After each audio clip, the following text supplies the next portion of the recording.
A todos me da gusto saludarles, sean cordialmente bienvenidos a este espacio que lo hemos dispuesto para estudiar la palabra de Dios. Y entrando de lleno en materia, estamos estudiando la carta a los Romanos y en esta ocasión leeremos capítulo 1, versículo 18, por lo menos hasta el versículo 21. Y es lo siguiente, la carta a los Romanos, su enfoque central lo descubrimos hace un par de versículos donde Pablo engloba sobre lo que el poder del Evangelio trae, y ese poder es el que transforma vidas, pero también hace una referencia que en el Evangelio está revelada la justicia de Dios, donde a través de ella, hoy por hoy lo que voy a comentar es una parte donde Pablo va a comenzar a desarrollar y presentar sus argumentos. Si esto fuera un juicio, digamos, él sería el que presente los argumentos de parte de Dios para poder comprobarle a los hombres, cualquiera que sea, desde un gentil, un judío y aún cualquier persona conocedora de Dios, el poder darle a entender que Dios está tomando un juicio, una justicia, por eso se revela su justicia a través de presentar su palabra y en este caso la presencia del Señor Jesucristo. Así que voy a tomar la lectura de Carta a los Romanos capítulo 1, versículo 18 hasta el versículo 21 en esta ocasión. Dice de la siguiente manera: porque la ira de Dios se revela desde el cielo contra toda impiedad e injusticia de los hombres que detienen con injusticia la verdad. Porque lo que de Dios se conoce les es manifiesto, pues Dios se lo manifestó. Porque las cosas invisibles de Él, su eterno poder y deidad, se hacen claramente visibles desde la creación del mundo, siendo entendidas por medio de las cosas hechas, de modo que no tienen excusa. Pues habiendo conocido a Dios, no le glorificaron como a Dios, ni le dieron gracias, sino que se envanecieron en sus razonamientos y su necio corazón fue entenebrecido. Bien, entonces el día de hoy comentar y resaltar la primera parte. Cuando Dios hace mención de un juicio, bueno, revela, ahora dice aquí algo que está dejando en claro que es una acción que Dios lleva a cabo, y esto es, de acuerdo al versículo 18, se está revelando la ira de Dios. Y esto de revelar es algo como mostrar, como que no estaba tan notorio, sin en cambio algo sucede, algo viene y se pone y se coloca para que entonces eso sea revelado. La ira de Dios no es en sí solamente el punto de pensar que hay un enojo o que Él está en una situación completamente en contra de alguna falta solamente. Más bien yo quiero hoy tratar de explicar que la ira de Dios no es en sí una cuestión solamente de un carácter o una mala acción o reprimir a una mala acción. Tiene que ver con su naturaleza. Piensa en este siguiente escenario. Supongamos, una persona muy querida, alguien atenta contra ella, no solamente le ataca, sino que aún con eso tiene todas las agravantes para poder haber abusado, torturado y haber cometido homicidio contra esa persona amada. ¿Qué debería pasarle a esa persona? ¿Qué debería suceder con respecto a la consecuencia que ha tenido de sus hechos? Lo conveniente sería que haya un juez que, escuchando y mirando lo que ha sucedido, tome una sentencia para poder condenar los hechos que haya generado esta violencia, este crimen, este asesinato, esta perversión que haya sucedido. Y entonces, por consecuencia de sus acciones, esa persona sea condenada aún hasta muerte, puede ir a darse el caso, a una pena de muerte, a una condena eterna, a una situación en contra del agravante que llevó a cabo. Y por esta razón, piensa lo siguiente. Por esta razón, se podría considerar que el juez es un juez malo, vengativo, iracundo, o se dirá, es que eso fue por justicia, porque en base al agravante, en base al crimen, en base al haber hecho algo en contra de, en este caso, una persona que no tendría algo por lo cual justificarse su agresión, tiene que pagar sus acciones.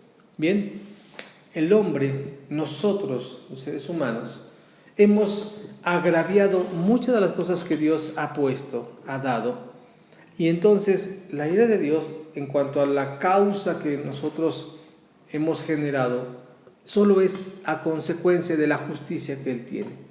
Si fuera lo contrario, que esta persona que cometió ese asesinato, ese crimen y todo, no fuera condenado, sería un juez injusto. La persona, el juez, quien tomara autoridad para poder hacer algo con respecto a esto y no hacerlo, sería una injusticia. Sería el pensar que no tuvo relevancia, que no hay principio, que no hay valor, que no hay pureza, que no hay justicia y no hay sensatez para aplicar algo que a simple vista es totalmente condenable. El hombre, entonces, lo que vamos a comenzar a mirar es que los argumentos que Pablo va a presentar es para demostrar la culpabilidad del hombre. Cuando de manera natural nosotros como seres humanos queremos librarla, queremos ser exonerados de eso y no acreditarnos y no tomar a bien que es verdad todo esto que Dios ha dispuesto. Y entonces, repito el versículo por el cual comencé. Porque la ira de Dios se revela desde el cielo contra toda impiedad e injusticia de los hombres que detienen con injusticia la verdad. Ocurre esto.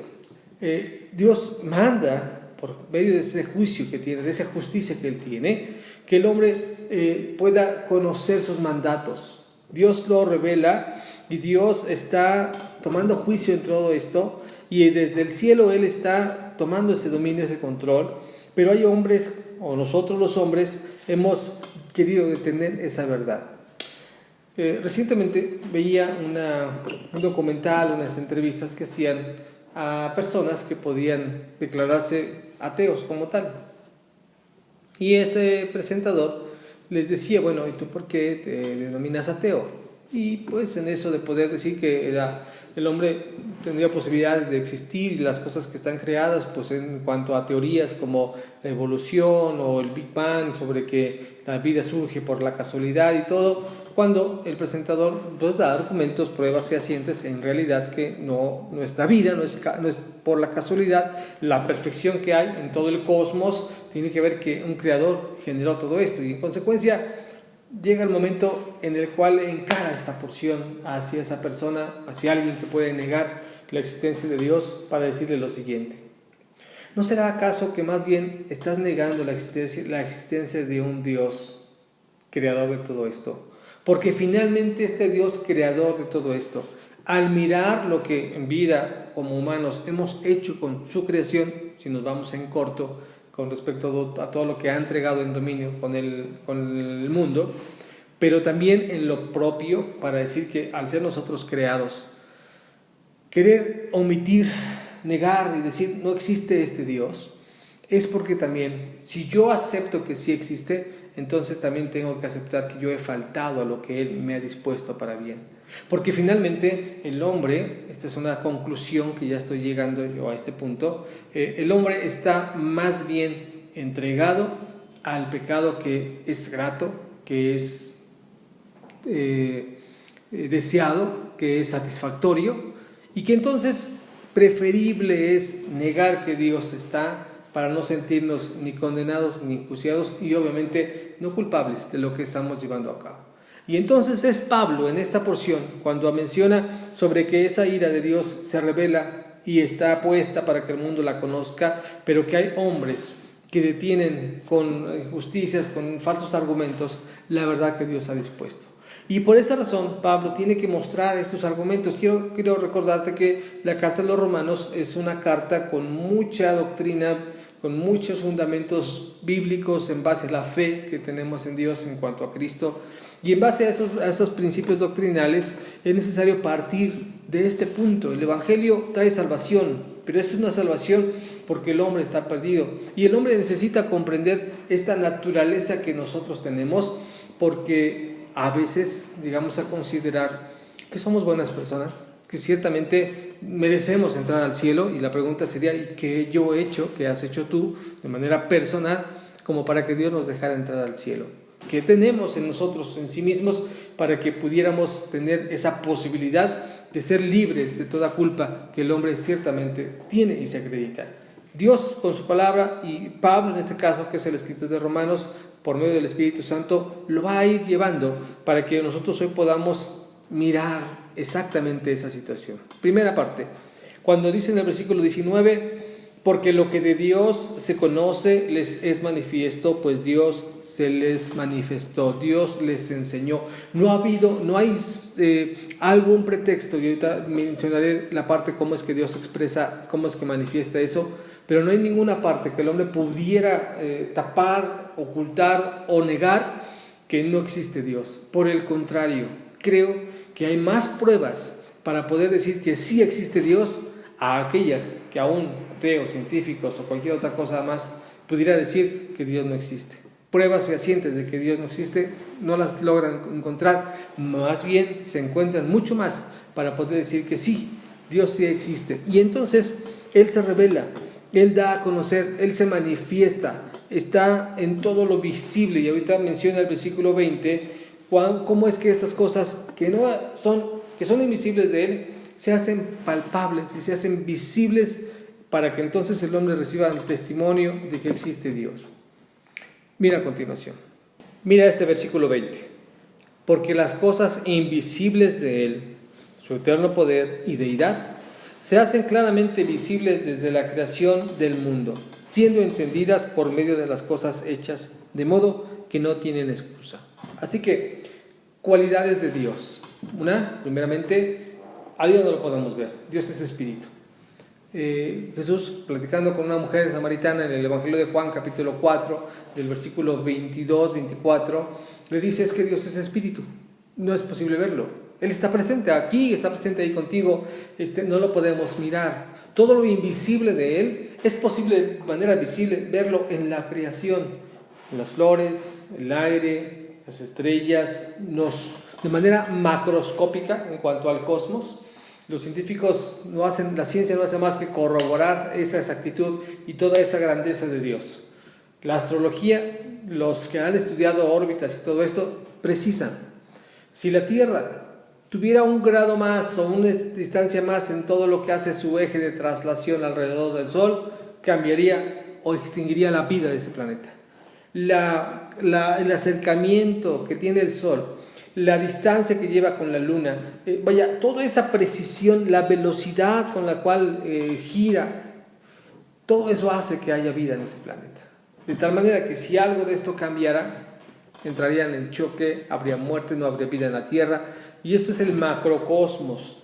Ahora vamos a un microcosmos, la parte celular de nuestro organismo, la parte celular de las cosas creadas, la vida en sí. La parte más pequeña de vida es una célula, pero más allá dentro de la célula misma hay un universo de tantas cosas que hoy la ciencia sigue atestiguando. Hay un orden perfecto, y en una ocasión un cierto físico de pronto decía: bueno, creo que a veces hay más fe en la física, en la química, para expresar un proceso que yo no veo, pero quiero demostrar. Y yo puedo tomar un pizarrón, decía este físico, tengo este pizarrón, y entonces voy a demostrar la existencia de los átomos y también de la teoría de la relatividad, por poner un ejemplo, ¿no? No estoy muy enterado de cómo funciona todo eso, pero queriendo expresar una teoría.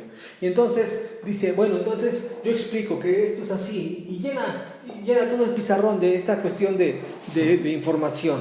Y obviamente uno, si no la conoce, o aquel que no la comprende, porque la idea es que se lo va a expresar, se queda pensando y dice: pues tú dices que ahí está, o es más, me pones aquí algo y dices aquí va a haber una reacción atómica, aquí va a haber una reacción química.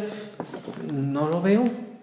Pero el simple hecho que no lo vea no quiere decir que no esté presente, más bien sí está presente, y lo que necesita él ejemplificar, testificar, es esa porción de comprobar. Bueno, lo invisible de Dios ni siquiera es tan complicado, porque está visible, está palpable, es más, es sorprendente. Lo que Dios ha hecho es sorprendente.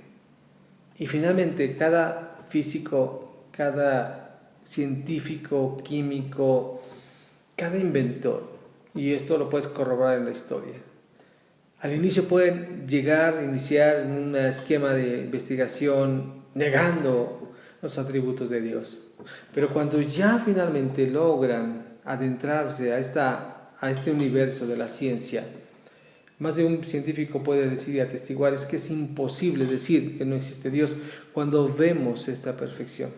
Es imposible decir que no hay un creador de todo esto, en la majestad que está, en la precisión que es. Vaya, el cuerpo es una maravilla. En cierta ocasión, como una parte chusca, pero bueno, como anécdota, a un niño convincente de su fe, un niño creyente, un niño sabiendo la parte básica de saber que Dios nos hizo y estando consciente de eso, entonces en su escuela, que finalmente quiero que recuerdes que la educación queriendo ser alejada de Dios o queriéndolo descartar, puede negar ciertas cosas como la cuestión del creacionismo. El creacionismo es estar seguros, de acuerdo a la Biblia, que el hombre fue creación de Dios.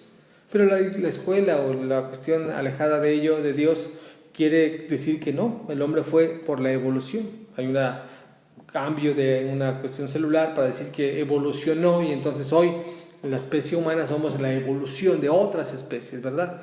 Decir que venimos del chango, por un ejemplo.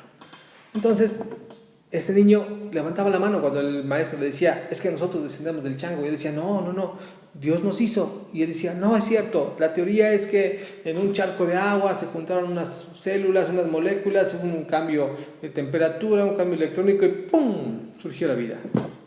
Y entonces el niño dice, no es así. Bueno, llegó al siguiente día. Y entonces el niño toma sus lentes y le dice a su profesor, mire profesor, mis lentes, ¿cómo cree que los obtuve? Pues no sé, a lo mejor te los compraron. Dice, no. Fíjese que en el frente de mi casa hay un campo con mucha tierra y un día hubo mucha arena, mucha lluvia, mucho viento. Y de pronto esos vientos se conjuntaron, hubo un remolino y de pronto los cristales se unieron por la temperatura y el calor y el viento los pulió de tal manera que entonces, ¡pum!, se formó un lente a través del cual pues hoy yo puedo mirar. Y dice el profesor, ¿estás loco? No puede pasar eso. Para hacer este tipo de cosas debe haber mecanismos de precisión. Debe de haber una formación en fundición y cristal. Y bueno, queriendo explicar el proceso de cómo se elabora un anteojo, un lente. Y el niño le dice al profesor, bueno, ¿por qué no puede creer que esto, que son solo unos lentes, tuvieron que ser llevados a un proceso tan perfecto para que puedan surgir? ¿Y usted cree que el ojo, que es todavía más perfecto que esto, fue de la casualidad como surgió? No es congruente. Y es que es la verdad. Cuando nosotros estamos negando en lo que es visible que existe un Dios todopoderoso, que tiene justicia y que Él tiene y en esa justicia tiene que generar una acción cuando el hombre ha transgredido sus mandatos, su ley, cuando no ha cubierto y ha obedecido, sería insensato considerar que las cosas que tenemos y decir que Dios no existe. Realmente todo lo que está a nuestro alrededor atestigua, Dios está. Y en esa bondad de Dios, Él nos da la oportunidad de escuchar su mensaje. Porque su justicia se sigue revelando. Y el hombre recibe de parte de Dios testimonios, llamados, invitación al arrepentimiento para creer en Él y para escucharle y en la posibilidad incluso de poder recibir perdón de pecados y vida eterna, porque para esto vino Dios, para esto mandó a su Hijo, para eso está Jesucristo. Ahí su revelación completamente clara de quién es Dios está en la persona de Jesús. Pablo usa una palabra cuando hace mención de estas cosas que son reveladas de parte de Dios y dice que no hay excusa. Bueno, lo que podría excusarnos es cuando alguien dijera, pues yo no sabía, nunca me di cuenta, nadie me avisó o nunca recibí nada que me dijera que Dios estaba ayudándome o llamándome. Cualquiera puede justificar en eso y queriendo justificar, querer ser excusado de eso. Pero para eso está tanto la palabra de Dios, que es una de las maneras en las cuales Dios se revela al hombre, por medio de esta palabra escrita. Por eso la Biblia tiene esta importancia tan grande, porque contiene la palabra de Dios. Y es que es palabra de Dios, ya que aunque fue revelada por el Espíritu Santo a los hombres, y los hombres lo escribieron bajo esa inspiración divina, ya que aunque son más de 36 autores los que escribieron la Biblia en un compendio de años, en un tramo de años de unos 1300, 1400 años, donde el primer escritor y hasta el último escritor, que no se conocieron, tienen la misma idea y la misma inspiración, y lo que está escrito no se contradice.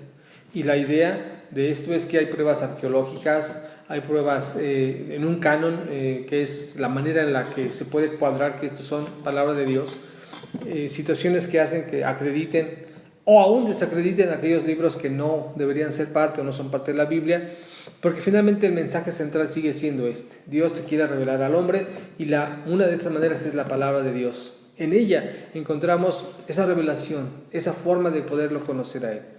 La segunda revelación que Dios tiene hacia los hombres, hacia el mundo, para darse a conocer, es obviamente todo lo creado.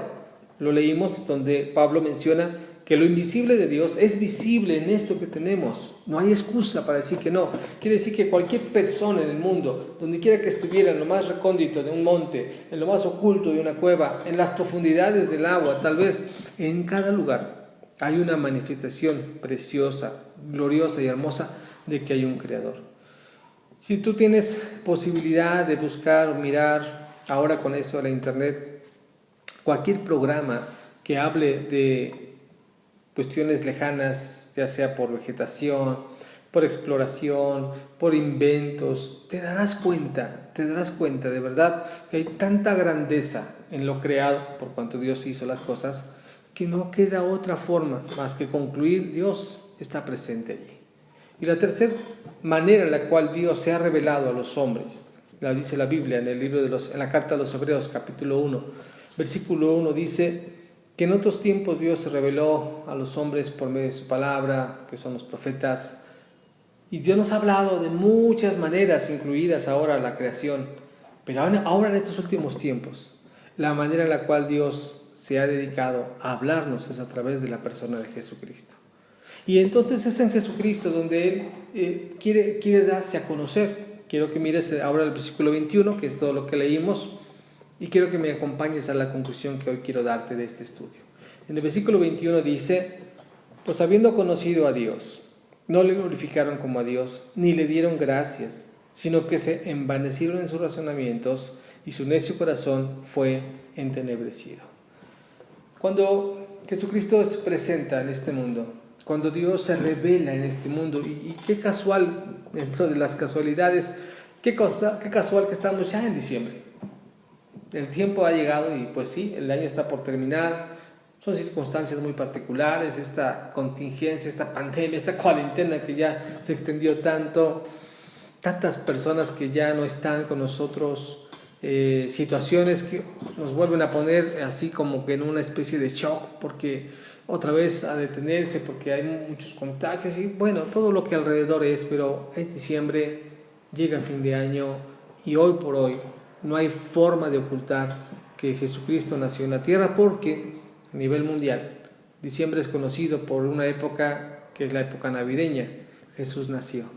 El motivo de la celebración es Jesús. Y Él es el que da la pauta. Y claro, habrá que rescatar este mensaje. Sin en cambio, aunque hoy pudieran desvirtuar de muchas otras maneras la parte comercial, por las cenas, las comidas, los regalos, los estereotipos de personajes como Santa Claus o cualquier otra cosa, tenemos que llegar al principio de todo esto. Se generó por la presencia de Jesucristo, el Hijo de Dios, Dios mismo, Emmanuel, Dios con nosotros en este planeta Tierra. Cuando Jesús viene entonces a esta tierra, cuando Él está aquí, mostrándose como Dios, la gente aún conociéndolo, y quiero trasladarte ahora, ¿qué harías tú? ¿Qué haría yo si en el instante de la historia nos hubiera tocado vivir y caminar junto a Jesús, e incluso recibir algún milagro, o sea, atestiguar en mi propia persona? Me sanó la vista, me levantó de estar paralítico, resucitó a mi primo, mi madre, hizo algo, me alimentó el pan que yo hoy me comí, es el que Él multiplicó. O sea, si hubiéramos recibido esto, ¿qué habría pasado en nuestra vida? ¿Qué diríamos? No, yo seguramente hubiera evitado la crucifixión a la cual Él fue llevado. Yo estaría siendo uno de sus seguidores y no lo negaría, ni mucho menos. y a lo mejor andamos condenando a sus propios discípulos y diríamos qué injusto fue Pedro para haberlo negado, o aquellas personas que recibieron comida, como no lo defendieron cuando fueron las multitudes que gritaban crucifícale, crucifícale. Y tal vez tuviéramos muchas ideas de qué hubiéramos hecho. Pero te voy a decir una realidad. Aún estando ahí, yo creo que estaríamos dudando y seríamos de los mismos que estarían diciendo crucifícale ese día a Jesucristo. Porque de acuerdo a lo que Pablo escribe, dice que aún conociendo a Dios, al no glorificarlo, al no reconocerlo, al no aceptarlo como tal, en nuestros razonamientos y nuestro necio corazón se encierra. Termino leyéndote el Evangelio de Juan, en el capítulo 1, y esta situación que menciono ahora sobre lo que a Jesús vino. A veces nosotros, que es la expresión de Dios, Jesús es la expresión de Dios, y vino a nosotros, y ha hecho cosas en nosotros. A veces nosotros no hemos querido recibirle. Evangelio de Juan, capítulo 1, versículo 9 en adelante. Aquella luz verdadera, y aquí se refiere a Jesús, aquella luz verdadera que alumbra a todo hombre, venía a este mundo. Aquí la esencia de la Navidad, quiero que tú la tomes presente. Vino a este mundo. Por eso el mundo hoy está haciendo mención, hace 2020 años, es un acontecimiento histórico, vino Dios a esta tierra. Dice, en el mundo estaba y el mundo por él fue hecho, pero el mundo no le conoció. A lo suyo vino y los suyos no le recibieron. Porque quiero comentarte que Jesús, de la nacionalidad judía, él fue por su propio pueblo aventado a los romanos, porque ellos no podían matarle, y lo inculparon falsamente en un juicio. Y entonces lo llevaron ante Pilato y lo acusaron. Y dijeron, él necesita ser un hombre que sea condenado a muerte. Y ellos, la turba completa, gritaban, crucifícale. Aunque él vino a nacer en ellos, con ellos, vivir con ellos, darles salvación, dejar que su vida fuera este sacrificio para que ellos fueran perdonados, pero ellos no quisieron. A los suyos vino, a los suyos no lo recibieron. Pero quiero decirte que aún la humanidad completa estaba representada ahí, porque aún nosotros mismos podríamos condenar a ese pueblo y decir, qué insensatos, porque no ayudaron a Cristo. Pero quiero decirte que la buena noticia es que él tenía que morir. De no morir no vendría a darse la siguiente parte que hay cuando él es mostrado en su salvación y nosotros podemos conocerle y recibirle. Dice la siguiente parte, mas a todos los que le recibieron, a los que creen en su nombre, les dio potestad de ser hechos hijos de Dios. Cuando tú crees y le recibes, cuando yo estoy consciente de mi pecaminosidad, de que ya sé que existe un Dios, que lo puedo mirar y testificar en lo que está creado, yo le creo, Él viene a mí. Él me da la oportunidad, la potestad, la autoridad, el permiso para que sea un hijo de Dios. Y es que no todos somos hijos de Dios, porque el siguiente versículo dice esto, mas los hijos de Dios no son engendrados de sangre, ni de voluntad de carne, ni de voluntad de varón, sino de Dios. Y un hijo de Dios entonces es cuando ha creído en Jesucristo. Yo quiero darte hoy la invitación, como de parte de Dios. En tu alrededor hay todo lo creado que Dios llevó a cabo, y esto te da testimonio. Hay un Dios. Y ese Dios, en su justicia, en lo que se revela, aunque hay una condena porque el hombre ha fallado, también hay una solución, hay un regalo de gracia, de perdón. Si tú le crees, te arrepientes, si tú estás dispuesto a ser convencido de este Dios verdadero y le entregas tu vida para Él, Él ofrece que puedes tener vida y vida eterna. Conoce a Jesucristo. Es una época en la cual todo el mundo va a hablar sobre este nacimiento. Conócelo en verdad, invítalo a tu vida, y no solamente por una temporada navideña, para toda tu vida. Te invito a creer en Jesucristo. Este es nuestro mensaje de hoy. Que Dios te bendiga. Seguimos estudiando Romanos, carta a los Romanos, como bendición de parte de Dios. Hasta la próxima.